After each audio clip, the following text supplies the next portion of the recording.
Welcome to The Systems Thinker, a video series to help you know the whole, focus on the constraint and reach your goal.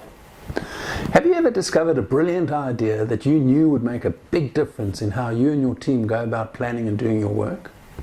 It could have come about because you read a book, attended a conference, or listened to a podcast. Perhaps your professional association or industry body was promoting the idea. It felt so right you could barely contain yourself. So good was this breakthrough in thinking that you signed up for the deeper dive and committed yourself to gain mastery of the topic. Every time you looked at how you and your colleagues did your work, you could see the opportunity for improvement, and it was huge. After some while, you got yourself the credentials from the relevant certifying institution, and you were ready to go. Then came the hard part.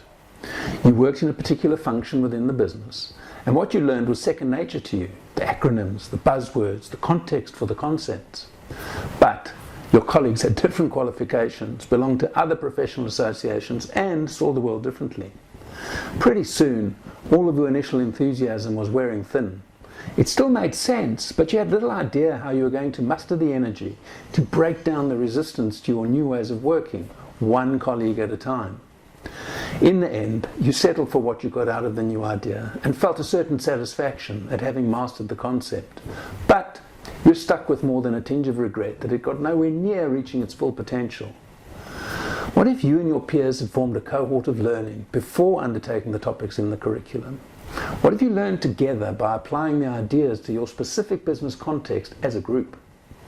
You're accountable to and for each other. You're building a community of learning, and you're interacting with all your stakeholders in new and interesting ways. Do you think the collective practical wisdom of each of you, powerfully combined in that cohort of learning, could produce an outsized impact on your goal?